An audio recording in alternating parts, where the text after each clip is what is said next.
Well, welcome to round two of our Judicial Appellate Forum.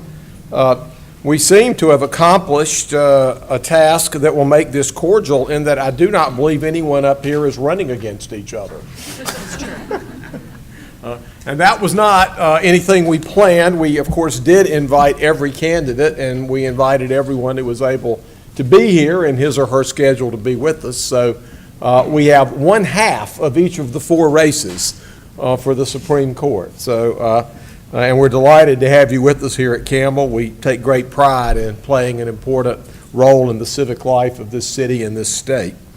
And we'll go, as we did before, a set of questions that I will put to the group, moving down the line as to who goes first with each question. So, and the first one is the obvious one, Justice Hudson. What qualifications do you bring to your office of Justice on the North Carolina Supreme Court? Thank you for asking that question. And thank you all for being here. I'm sure there are other things you could do, and I really appreciate the school putting this on and you all taking the time to be here. It's really important. I am the only one in my race who has been serving on the Supreme Court for the last 8 years. And since I was elected in 2006, I'm up for re-election this year and have been running hard. Before that, I served, I'm currently the highest ranking woman in the state court system once Chief Justice Parker stepped down. Before serving on the Supreme Court, I served on the Court of Appeals for 6 years, having been the first woman elected to that level of court without having been appointed first when I was elected in 2000. And before that, I practiced law for 25 years. Representing individuals all over the state with a wide variety of cases, including civil, criminal, from traffic cases to capital murder, domestic, administrative cases, including lots of workers' comp, and hundreds of appeals in both the Court of Appeals and Supreme Court. Personally argued in the Supreme Court more than 50 times.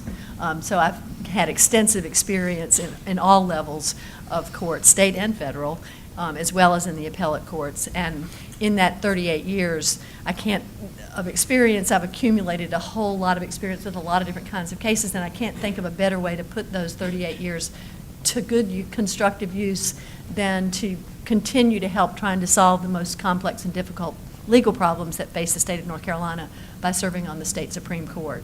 I'm sure that there will be more we can add to in the course of the questions, but that'll do for now. So thank you all for being here. Justice Hunter. Well, I'm Justice Bob Hunter. I'm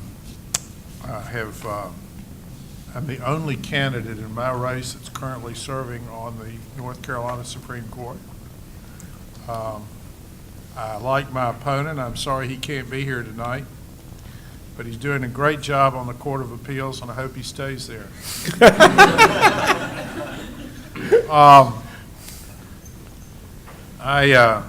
He and I were elected at the same time, and we served on the Court of Appeals for a little under 6 years. People like my opinions.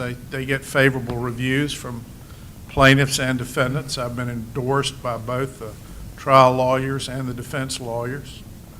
I think one of the reasons for that is I hired bright students from Campbell to be my clerks and interns.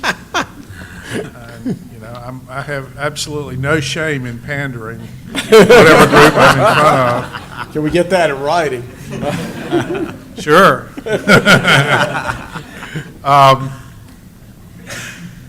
I have practiced law. I'm the oldest person running, I think, this year.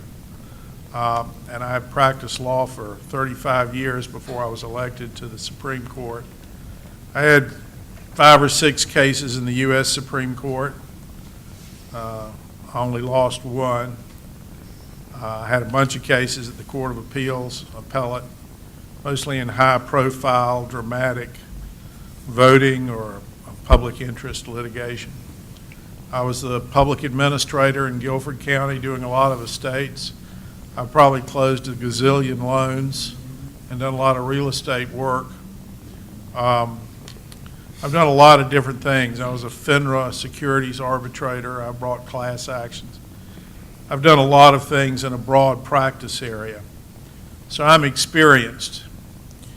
But everybody here has good qualifications along those lines. And I think that when it comes down to it, you want the same qualities, or some similar qualities in a lawyer that you want in a judge. And most clients, when you get out in private practice, you're going to find that your clients will hire you not based on your education and your experience particularly, because you might have a great education from Campbell, but you might only be a year out, and people are going to want to hire you, and there'll be other people around that have more experience, but won't be anybody to work harder and fight for them like you will.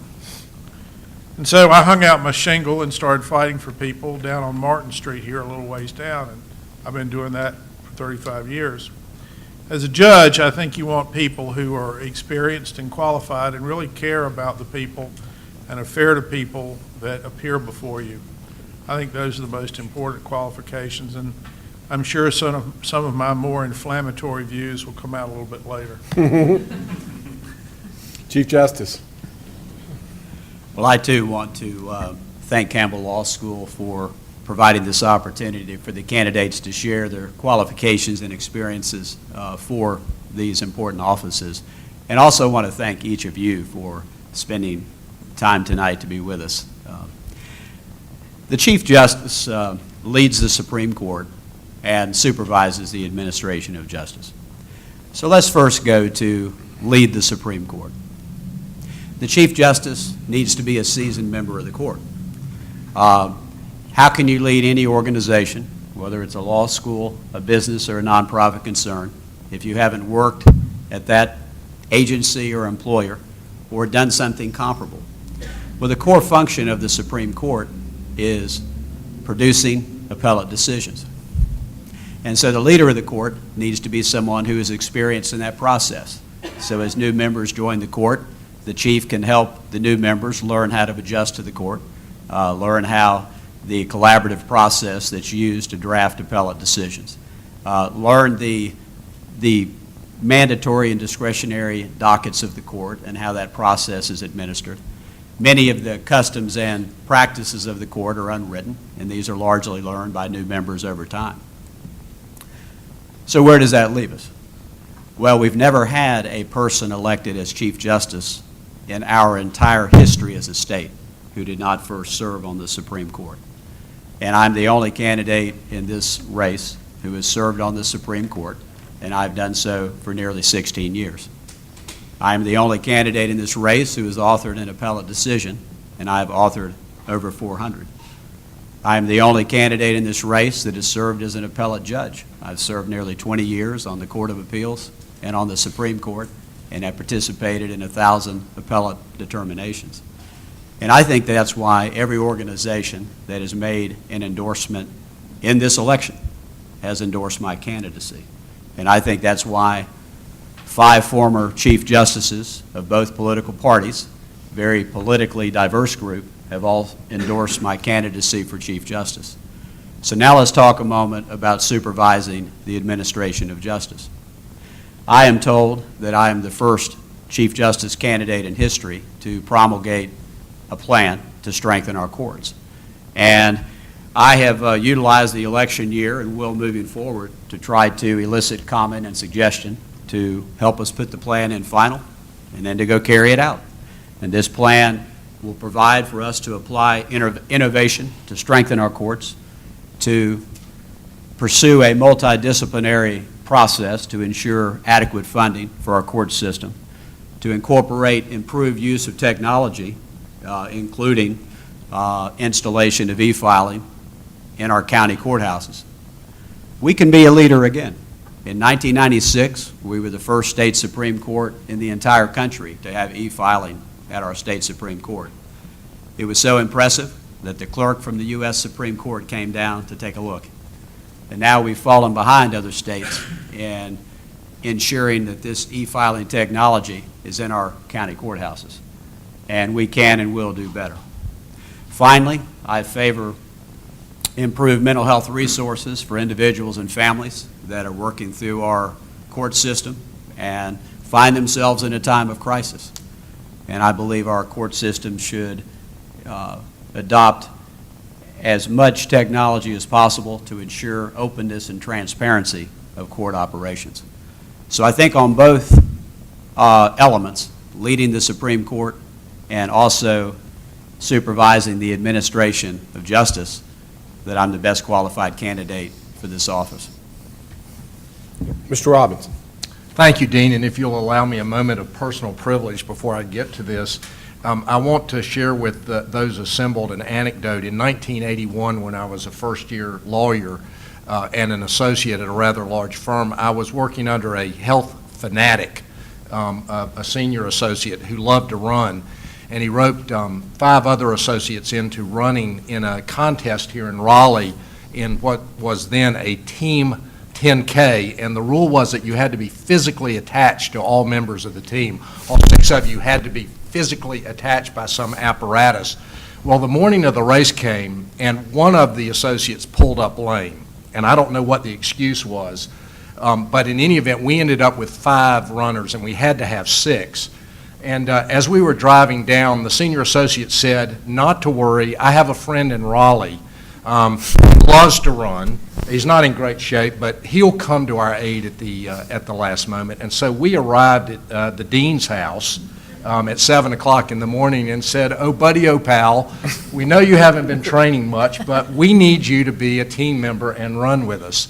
And Dean Leonard, being the friend and professional colleague that he has always been, pitched right in without a moment's hesitation and soldiered through an arduous 10K, and we actually won the team competition. I don't know if you still have the medal. I still have my gold medal that There you said I was first place in the Raleigh road race. I'm not going to tell you some of the epithets that were said as we ran along. I am Mike Robinson. I'm a 59-year-old father of 4 grown kids and a grandfather of 2. My youngest grown son is a 3L at Chapel Hill. If any of you end up with extra employment opportunities that you don't have any need for, I would appreciate it if you would tell me. I know firsthand how the legal market is for 3Ls right now.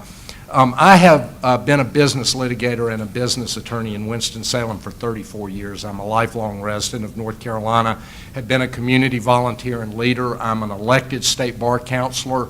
That is the organization that oversees all the lawyers in North Carolina. We discipline them. We provide the ethics rules. We protect the consumers of North Carolina against the unauthorized practice of law. And I chair 2 of the committees, the unauthorized practice of law and the special litigation committee for all the litigation that the state bar is involved in, and also sit on its executive committee. In January of this year, I made a decision to run for the Supreme Court because I believe that our state Supreme Court is not a one-size-fits-all court. For those of you who were here at the earlier panel discussion, I think you heard all of the judges on the Court of Appeals say that you really ought to study judicial experience. You know, I have not served as a judge. I want to be up front with you, and I'm running against a lady who was appointed to the Supreme Court 2 years ago by Governor Perdue at the very end of Governor Perdue's term in office, so she's been on the Supreme Court about 2 years. I think it's important for the Supreme Court to have diversity of background and experience as much as anything. And frankly, there is no one on the Supreme Court who has focused their practice, as I have, on business litigation. Business litigation is an important part of the judicial system in North Carolina, and as was discussed at the past forum a few minutes ago, the legislature has decided to force feed the Supreme Court complex business cases starting yesterday. And I think what we're going to see is a substantial increase in the number of complex business cases that come before the Supreme Court. I think it's only logical and reasonable, if we're going to have a Supreme Court that's going to be dealing with those issues, that they ought to have at least one justice on the court that spent the better part of their professional career dealing with that kind of case. I was on the Rules Committee, the inaugural Rules Committee for the Business Court, chaired by Judge Tennille. I have experience in the business court. That's where I spend most of my court time, and I think that is a valuable experience and one that the court needs. Thank you. Justice Hunter, there have been several media accounts in recent years highlighting a steady decline of cases resulting in full decision by the Supreme Court. Do you find this decline troublesome? And if so, what should the court do about it? Well, I don't know that the court should do anything, but if the public elects me, I'd be very appreciative, and I'd be happy to take more cases. I think the Chief Justice has a pretty aggressive plan for that. This topic has come up, as you may not be surprised to know, at the Supreme Court. It's a subject of some conversation. I can't tell you what that conversation is, but, I have a friend of mine who's a psychologist, and she's a behavioral psychologist for organizations. And she learned that you could change an organization by not trying to go through and give everybody psychological lessons in the body of the group, but you change your chief executive officer and you change their psychology, you can change the organization. Now, we've just had a change in the psychological leadership of the Supreme Court, and my good friend, Chief Justice Martin, is now in charge. I have great confidence in his leadership that we're going to change that situation. Now, we can't change it overnight, and there will be other justices on the court that are trying to promote more decision-making. But, more decision-making in and of itself isn't necessarily the answer to every case. But I think there'll be more coming along. We've had the death penalty cases, which we traditionally take, have been kind of at a hiatus, but at any moment, the floodgates could open on that. And at any moment, the floodgates could open on the racial justice cases. So they're huge boulders waiting to roll down upon the Supreme Court and really increase its productivity, but they just haven't happened yet.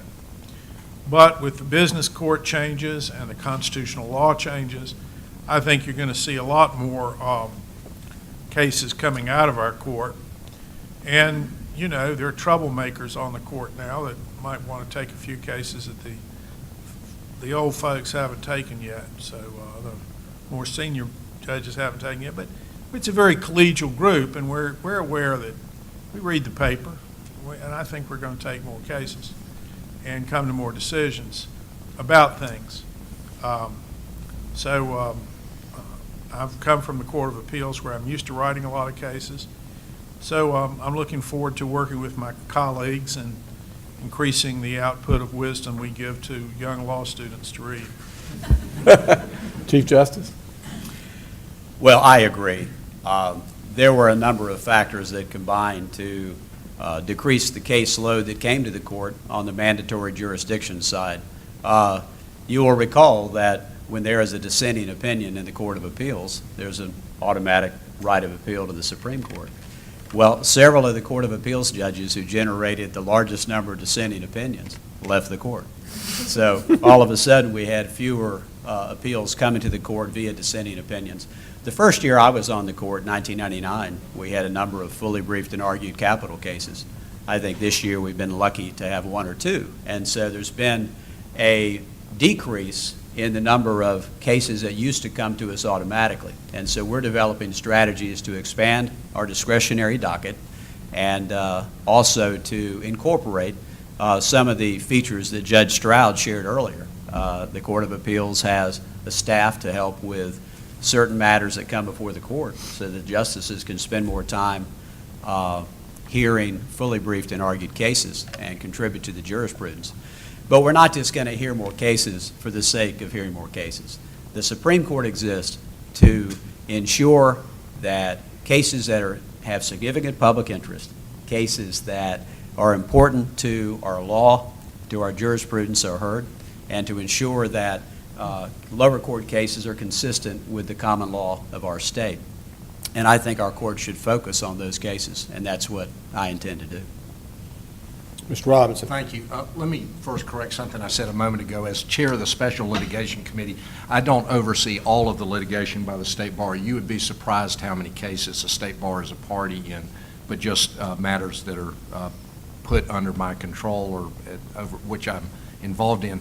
One of the reasons I decided to run for this position was because I saw a decrease in the number of cases and specifically in the business area that the Supreme Court was taking, and I thought that they ought to take more cases.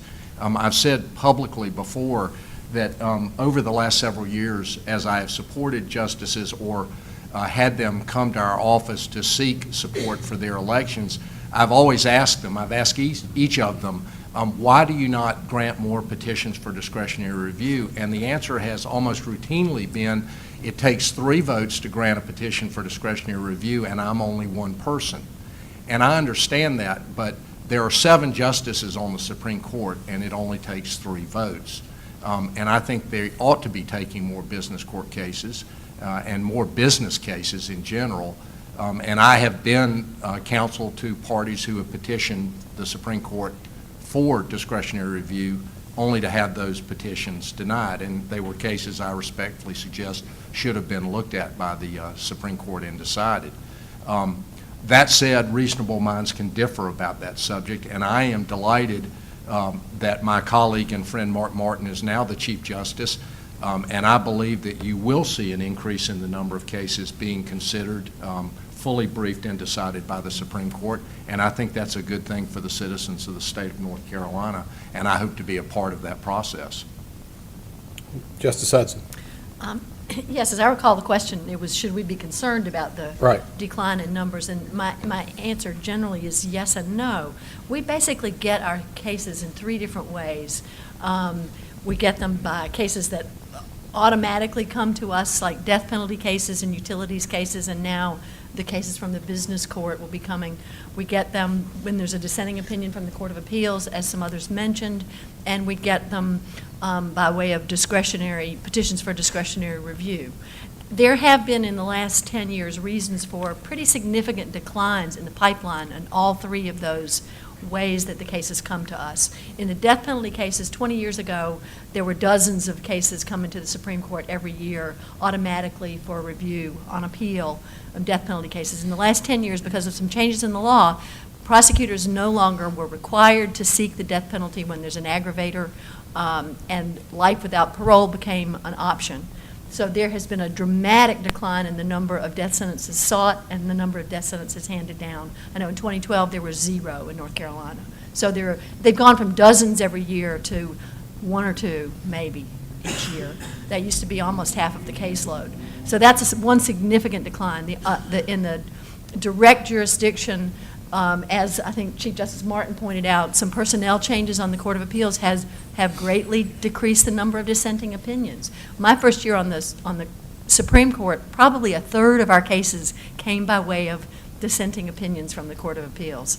And so that's been a dramatic change. And also on the discretionary, petitions for discretionary review, there are statutory requirements, criteria for review. So even though theoretically we would have room in our caseload for more cases, that doesn't mean that many more cases necessarily qualify for discretionary review under the criteria set by the legislature. It has to be a case that either affects a significant area to the jurisprudence of the state, is of significant importance to the public, or is in conflict with a decision of our court. It is not grounds for discretionary review in the Supreme Court that the Court of Appeals got it wrong. And so it's up to the parties who are filing those petitions to tell us how the case meets those criteria and persuade us that we should allow the petition. There aren't a whole ton of civil cases and business cases in the pipeline that we're turning down. We don't see that many coming up by way of petitions for discretionary review. I think all of us are welcoming the business cases that we will see. But in the area of civil litigation generally, because of the tremendous successes in alternative dispute resolution methods, particularly mediation and arbitration, the number of cases that go to trial and that therefore come up the pipeline through the Court of Appeals and to the Supreme Court has also declined. So there are troubling, if you look just at the numbers, there's reason to be concerned. There are explanations for it, and I think that the court, as well as possibly the legislature, are looking at ways to make sure that the resources of the 7 justices that we have on the Supreme Court are used as effectively as they possibly can. I think all of us would like to use our skills and abilities to the maximum extent that we can, and are working to do that once the election's over. Chief Justice, as of yesterday, as we've been alluding to, there are some significant jurisdictional changes in North Carolina. First, all the appeals from the business court are now coming straight to the court. And second, decisions of the lower courts invalidating any enactment of General Assembly on a constitutional grounds will come straight to the court. What impact do you think that will have on the court's workload, and how is the court planning to deal with it? Well, as you know, we had the provision in federal civil rights law for establishment of 3-judge panels in federal court. Then we had earlier litigation or earlier legislation in North Carolina established for redistricting litigation. But I am advised this is one of the first times that a legislature has provided a generally applicable vehicle 3-judge panel for constitutional challenges. And so I have asked AOC General Counsel to evaluate the statute on the administrative side. In other words, how should we administer the statute? I have also respectfully requested the UNC School of Government to share its opinion of the appropriate ways to administer this statute. Because we're trying to ascertain, is it any case in which a constitutional issue is raised, or what exactly is the breadth of this statute? So we have taken several actions to try to assess this legislation and its impact on the state courts. At this point, we have no quantitative statistics of what that workload may entail, but we are prepared to administer the statute. As to the wisdom of the legislation or any other aspects, this vehicle, like any other legislation, could be the subject of litigation, and so I would not want to discuss or say anything about the, any of the adjudicatory aspects of that litigation, or that legislation, so to speak. Mr. Robinson? Dean, I think, as I've said before, I think you're going to see an increase in the number of business court appeals directly to the Supreme Court. And I do recall, I can't recall whether the Chief Justice was a junior justice at the time, but I was involved in a case that challenged the constitutionality of incentives back in the early to mid-1990s. It was Moretti versus the city of Winston-Salem. And in that case, a trial judge had stricken as unconstitutional the legislative provision providing for local governments to provide tax incentives and monetary incentives to businesses wanting to relocate. And in that case, the parties felt that the case was of sufficient significance to try and bypass the Court of Appeals and go directly to the Supreme Court, and the Supreme Court actually granted that petition in fairly quick order. So I don't think it's new territory to have that kind of appeal go directly from the trial level to the Supreme Court. Justice Hudson? Well, I think from listening to Chief Justice, he's got the administrative parts all figured out. And, the logistics of it are primarily up to his good graces to figure, and his administrative staff to help figure out. I think it's too soon to tell what the effect is going to be in terms of our substantive caseload and how many cases there are going to be and that kind of thing. When we can't really talk about the merits of any issues, but I'm thinking it'll be interesting. Anything to add, Justice Hunter? No. Mr. Robinson, now that the U.S. Supreme Court has eliminated most restrictions on the issues that can be addressed in judicial races, what do you think are the appropriate substantive issues that should be considered by the voters? I'm a firm believer that more information is better than less information. The earlier panel talked about this issue as well, and I was intrigued by some of the responses. I think one person said, just because you can talk about something doesn't mean you should talk about it. I really firmly believe that the voters ought to be as fully informed as they can be about the background and experience of people before they cast their ballots. Interestingly, regardless of what the Supreme Court says, or maybe in addition to it, we have a Judicial Standards Commission that has guidelines that not only judges but judicial candidates are required to abide by, that set forth certain things that judicial candidates and judges are allowed to talk about or should not talk about. But as a general proposition, I want people who are going to the polling place to know as much about me as they are interested in, and I hope they will seek to find that out. And while I have the microphone, let me suggest to you that while the four of us don't have our opponents here tonight, there is a wealth of videotaped interviews with us, with our opponents. We have given, I think now, 4 debates or forums at which we have presented with our opponents present. There was one at the Bar Association that was videotaped that's on the Bar Association website. We had a meeting here in Raleigh with the Federalist Society that was videotaped. We had another meeting last night in Charlotte with the Federalist Society. If we look a little bleary-eyed, it's because we were there late last night, and that should be up soon. And there was a 4th forum. Let me think where. There's going to be one tomorrow. Well, I thought we'd had one more before. WUNC-TV videotaped a back and forth with each of the pairs of candidates that will be aired on October 26 on TV, but it is already available online if you go to look. And I encourage each of you, to the extent you are suffering from insomnia or any other condition that keeps you from sleeping, to go and look at those debates or discussions, because I think they're illuminating about the backgrounds and experiences of the candidates. Justice Hudson? Yeah, this is an important question, I think. I do think it's important for people to try to educate themselves about what information is out there about the experience and qualifications of the serving justices and our opponents. But there's also a really important issue that we're kind of in new territory in North Carolina this year, and that is the issue of outside money in judicial politics. We saw it happen. It was unleashed by the Citizens United decision in 2010 by the Supreme Court of the United States.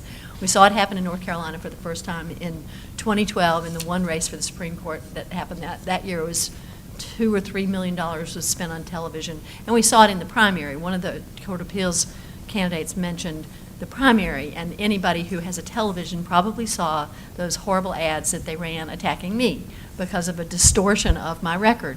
These were not, candidates in North Carolina. These were outside groups whose disclosure of who they are is very limited. And the concern that I have about this is that there are 3 aspects of it that concern me. One, when the outside groups are coming in from out of state or even from in-state, but when I say outside of the campaigns and the candidates don't any longer control the message, and they say whatever they want, whether it's true or not, and that's, I think, an unhealthy thing for our democracy. I think we need information, but I don't think we need disinformation in the judicial candidates. My concern is that when these groups come in and attack the sitting judges based on distortions of our record, that it can undermine or start to undermine public confidence in what the judges are doing and give people some concern. Now, it didn't work in April, but we don't know what's going to happen in October, and I think people's antenna are up in the state and on the press to cover this issue and let people know the truth. I think that's really important. And I think it is a dangerous slope when groups are quoted as saying that they want to spend a lot of money in states all around the country to get Supreme Court justices who are more amenable to a particular political agenda. Because our job is not to have a political agenda, and that's what some quotes have been from some of the national press coverage of those groups. Our job is to not have an agenda, but is to go into the courtroom with an open mind, and we are sworn to be to administer justice without favoritism and to be fair and impartial, and that's what all of us are committed to do. But I am concerned when we see this that the public might think otherwise, that all this money is being spent, oh no, the judges are being bought. It's not true, but we don't want to feed that perception. And also, we don't want to discourage good people from wanting to serve on the courts because they fear having to deal with that sort of thing. And I think that's another reason for concern. So while I totally agree that more information is better, untrue information and information that's untethered from the candidates is not necessarily a good thing. So we all have to be wary and not let that become a serious concern in North Carolina. Judge Hunter? Justice Hunter now, excuse me. I was there Friday. Thank you for coming.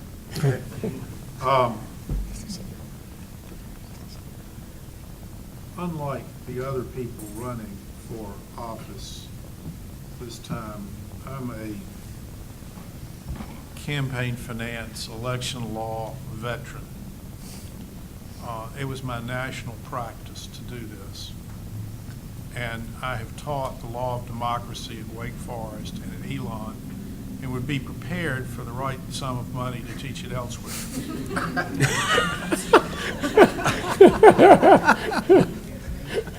I have a unique view of this subject that may be a little different. I know it's going to come as a shock to you that elections involve politics and money.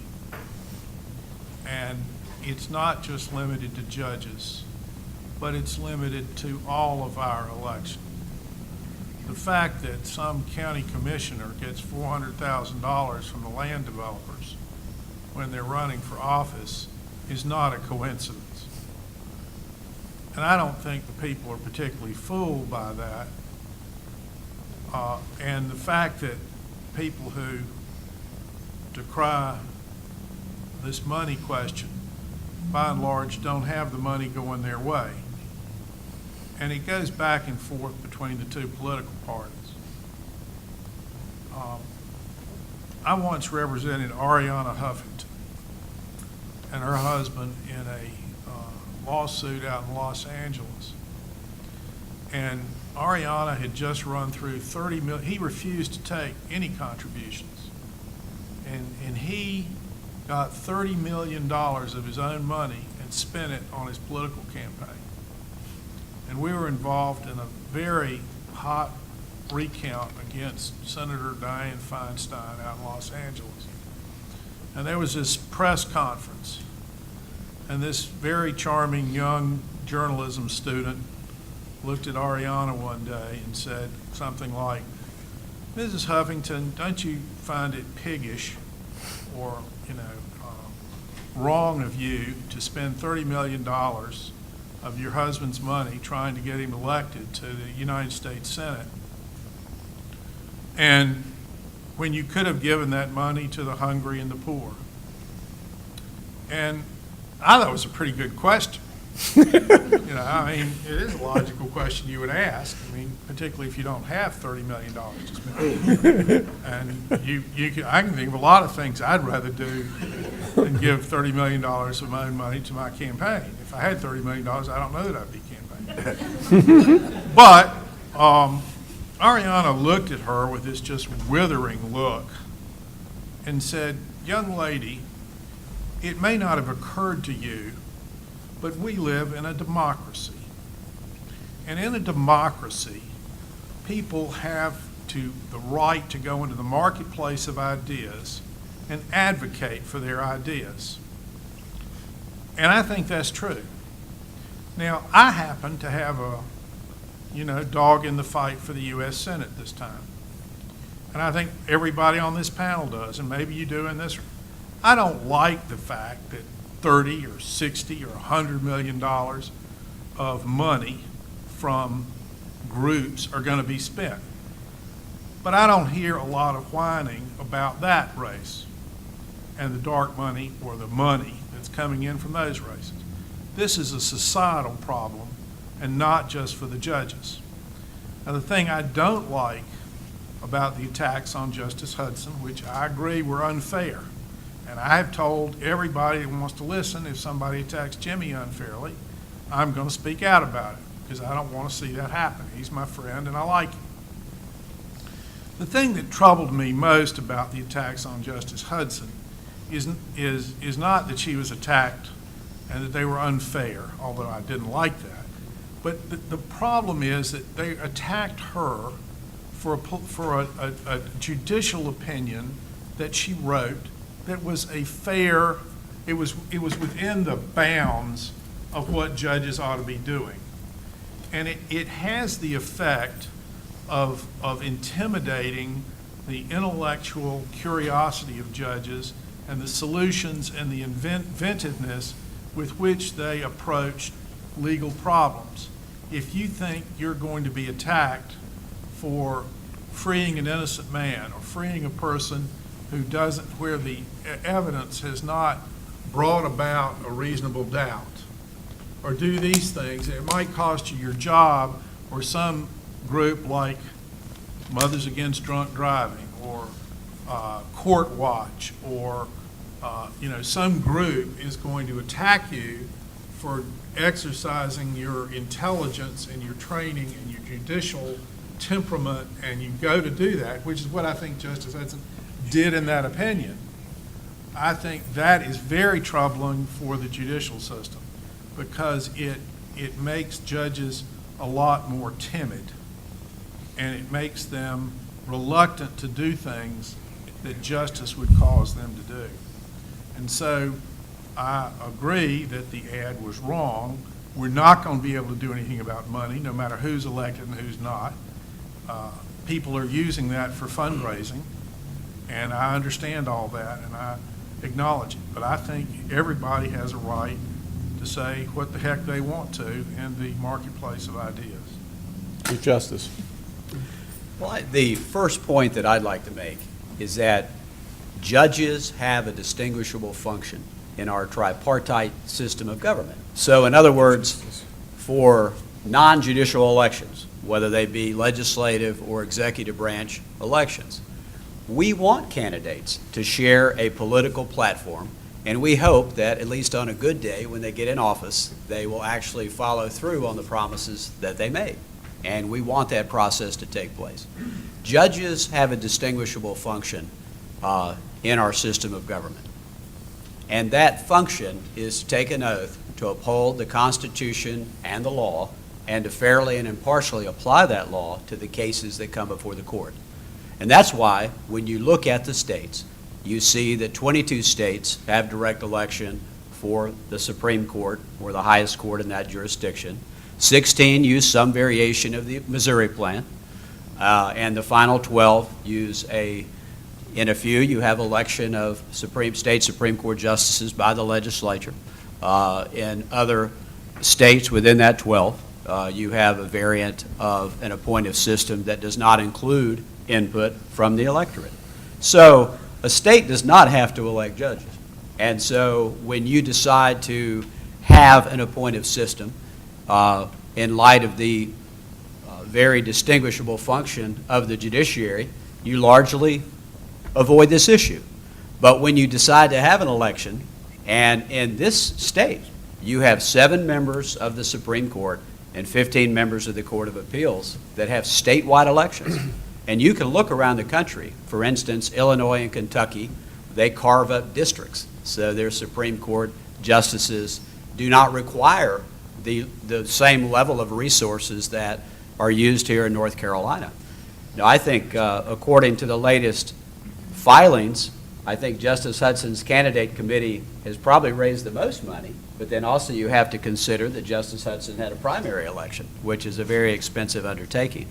But many of the candidates for judicial office, and I'm talking about principal candidate committees, there are several people running for the Court of Appeals that don't have more than $10,000 or $20,000 or $30,000 and are trying to communicate with 6.4 million registered voters. What a daunting task. So I think the threshold question is, if a state decides to have judicial elections, there's going to have to be some way for those candidates to communicate their message to the voters. Now, there's a distinction between constitutional rights and, I believe, civic responsibilities. Judicial candidates may have the right to talk about anything, but I believe judicial candidates do best, and it helps facilitate the distinguishable function of what judges do, is when the free speech that is used in a judicial campaign tries to help inform voters about the respective qualifications and experience, the demeanor and temperament, and the demonstrated integrity of those candidates. And I think when we get too far beyond that, all of a sudden we can have questions that can be raised about the impartiality of the candidates. So I do have grave concerns about judicial candidates acting like legislative candidates, where they go around the state and give their views on disputed issues that will come before the courts. And I think that could have a very corrosive effect on the integrity of our courts. Well, let me follow up on that. During her last week in office, Chief Justice Parker graced us with a lunch visit and a very cordial and frank talk about her years on the bench. And the question was put to her, based on all of your experience, what do you now think is the appropriate method for North Carolina to select appellate judges? And she paused a minute and she says, I've been thinking about this for 30 years. I don't think there is a good way. But having said that, Justice Hudson, have you come to your own conclusion personally about what method you would suggest to the legislature and the people of North Carolina about the fairest method of selecting appellate judges? Boy, that's such a tough question, and it's probably as divisive and as much debated as any issue that I've heard people talk about the entire time I've been involved with the law. There are good Well, that's why we arguments. have these discussions.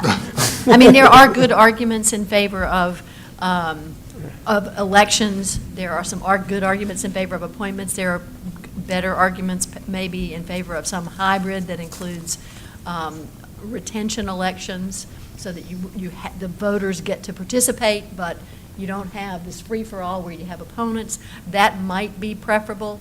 The bottom line is that it's in the state constitution that our judges are elected, which is a very difficult thing to change. It takes supermajorities and has to be, voted on by the people. And our job as judges and as candidates is to make the best of the system that we have. And this is the third cycle in which I've run, and the rules have been different each time. Because I think the legislature keeps trying to figure out what's a better way. Because there are problems when you look around the country with almost any system of selection of judges. Unless they're appointed for life, the judges have complaints about it. But and when I ran in 2000 for the Court of Appeals, we did not have public financing, and so and it was partisan on the ballot. By 2006, when I ran for the Supreme Court, it was nonpartisan on the ballot, and we had a system of partial public financing where we had to raise a little money to qualify for the public money, which was then all that you agreed to take to run from May to November if you qualified. That's become untenable because of some decisions of the Supreme Court of the United States, because there was a provision in the public money situation for rescue funds if you got outspent by somebody like the group that spent against me. That's not constitutional anymore, according to the Supreme Court. And then the legislature repealed the system anyway, so we don't have the public financing anymore. I think as long as it's in the state constitution that we have elections, our task is to make sure that we just do the best that we can to educate people about the qualifications of the candidates. You hear people complain, oh, it's so political when you're elected. It's political any way you cut it. The main difference is how many people get to participate. And I am, at this point, still somewhat partial to having people get to participate, but there are a lot more tools at people's disposal for education now in the internet and social media age, so it's easier for people to get information. It is a constant challenge, though. I don't know that any of us has the right answer. I think Chief Justice Parker is right. I wish I had a better answer than that. But we're all struggling with it, and that's why we're here. But let me just say one other thing to all of you. As budding lawyers, or some of you lawyers already, if you will learn this if you haven't already, that when you become lawyers, people in your community are going to ask you, who do I vote for these judges' races?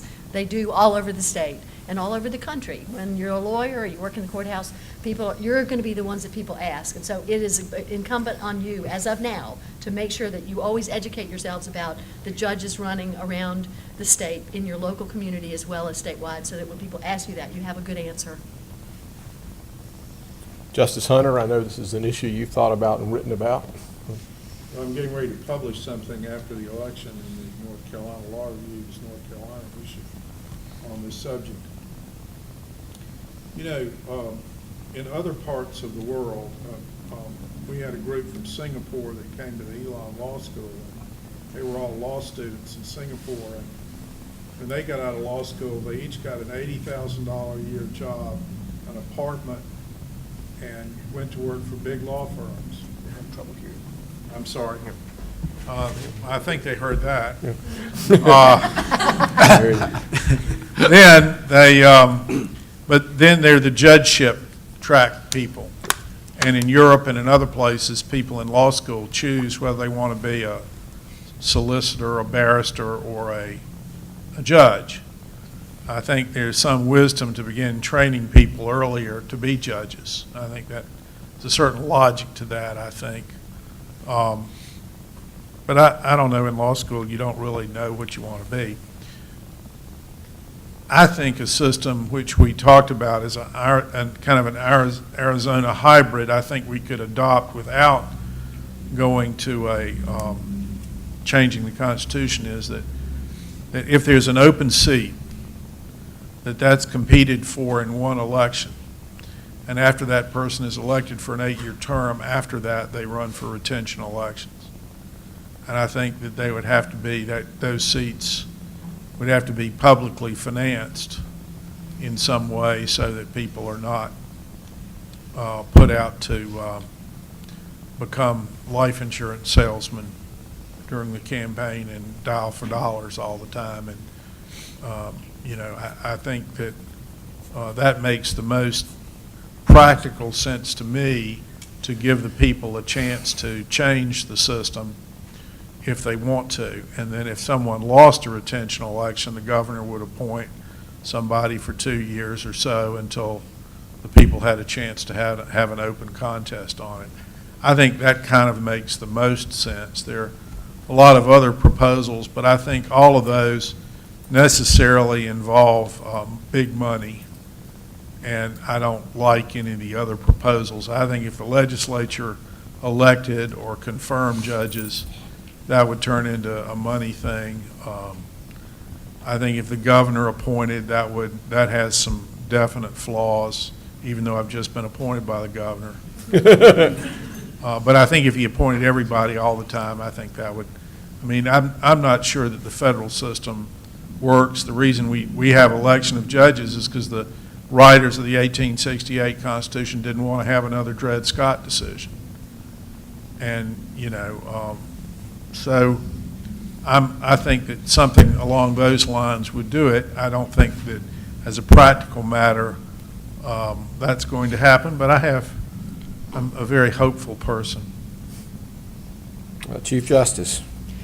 Well, I always find the normative discussions we have 34 days before an election very interesting because, I don't think anybody in this room would want voters to base the decision of who they believe is best qualified for judicial office based upon their assessment of how we should do this. The reality this year is that we are electing our judges, and it is my hope that voters will select the best qualified candidate, the candidates that have the best qualifications and experience, the best demonstrated demeanor and temperament for a judicial position, and demonstrated integrity. With that said, we all know there's no perfect way to do this. When I served as chair of a national judges organization and chair of the National Appellate Judges Conference, you're able to learn from other jurisdictions that they struggle too. In some of the so-called merit selection jurisdictions, the best way to become an appellate judge is to serve on the screening committee where people get to know you. So when there's 200 applications, the people around the table 1 or 2 years later, whatever the cooling off period is, say, well, we know Joe Smith because he worked right here with us.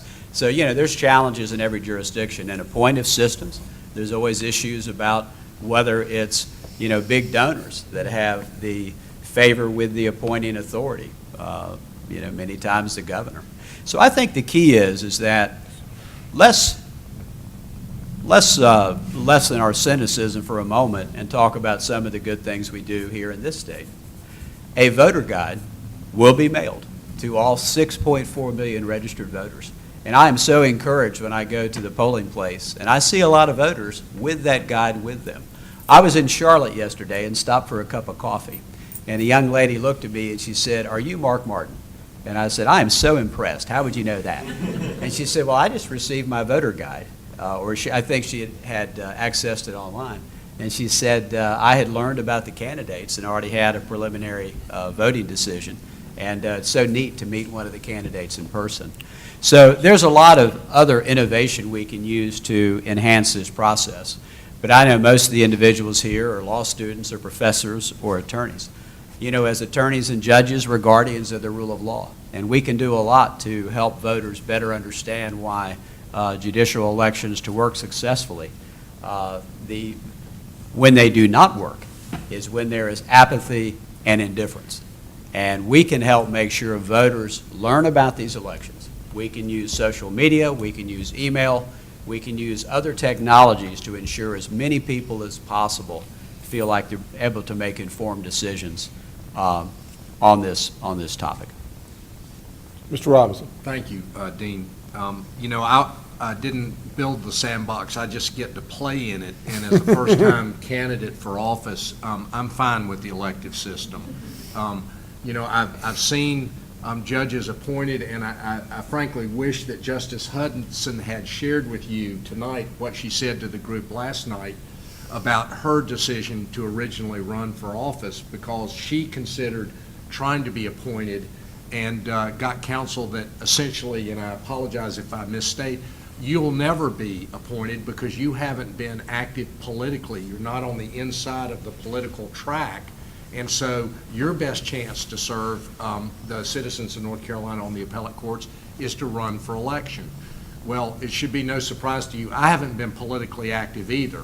I don't consider myself an insider, and I'm seeking election for the first time and going around the state, meeting people for the first time and saying, this is something you ought to care about. You know, on 2 occasions since January when I announced, I've run into people who have said, I saw the photograph of the lady you're running against in the elevator today. And I've had to say, you know, that's Cherie Berry. She's the Secretary of Labor. I'm running against Sherry Beasley. She's a Supreme Court Justice. So there's a lot of education of the public that needs to go on. But I mean, I really have to add, this is a better than average group in terms of both intellect and information. How many of you know a lot about Tom Tillis or Kay Hagan?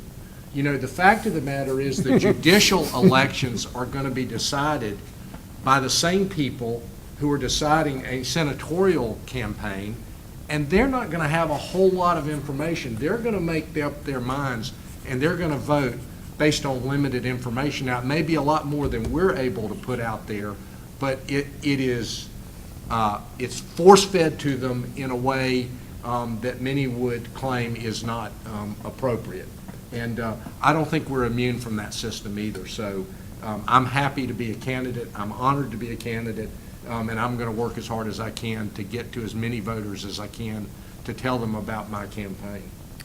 I did promise all of you that if you would grace us with your presence, we would limit it to an hour, and that's what we've done. So I will give each of you just a minute for a final comment if you like. And Justice Hunter, it's your turn. Wow. Thank you very much for paying attention. I envy you your age and your education and the wonderful world of law and practice and interest in study and the human comedy that will appear before you across your legal desk.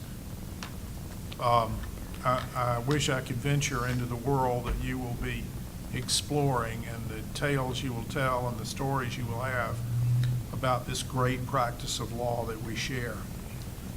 I wish you the best of luck. Chief Justice. Well, I too want to thank everyone for coming out tonight. I hope you've enjoyed Justice Hunter's stories as much as I have. But on a serious note, in about 34 days and earlier for early voting, we will select 4 members of our Supreme Court and 4 members of a 13-member Court of Appeals.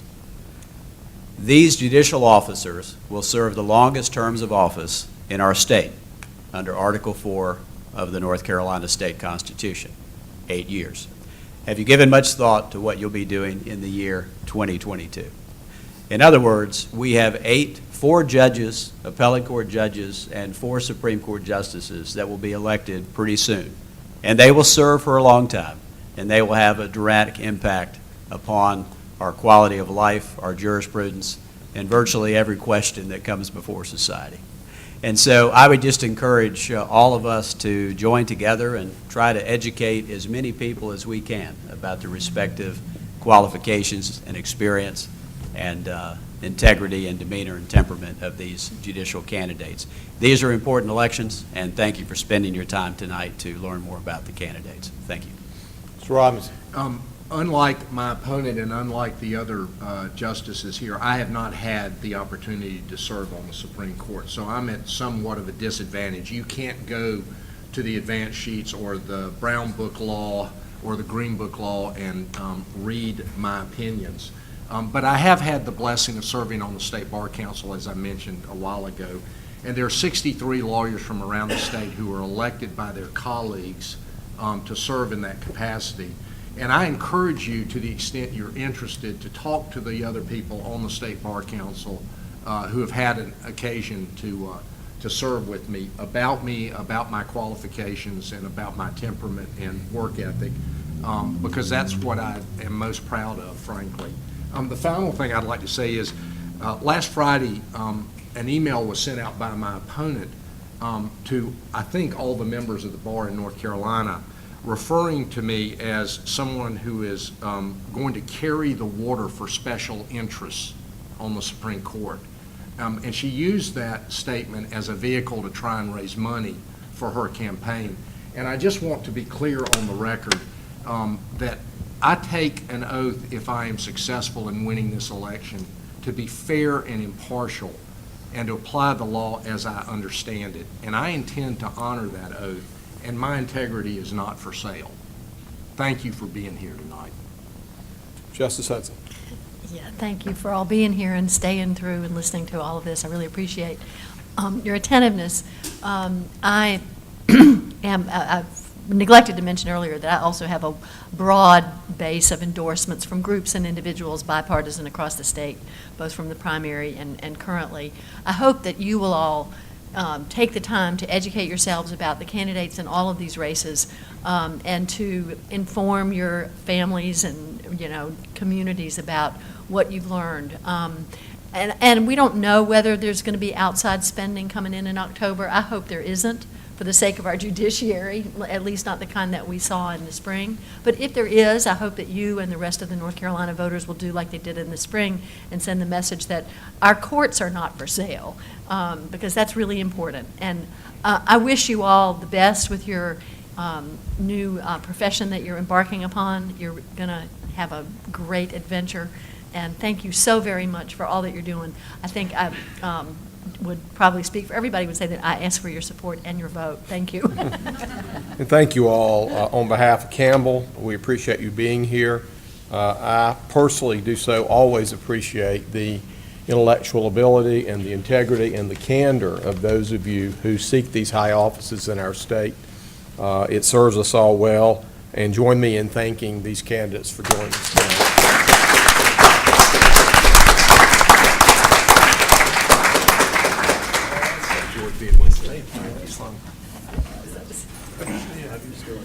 What a circus it was.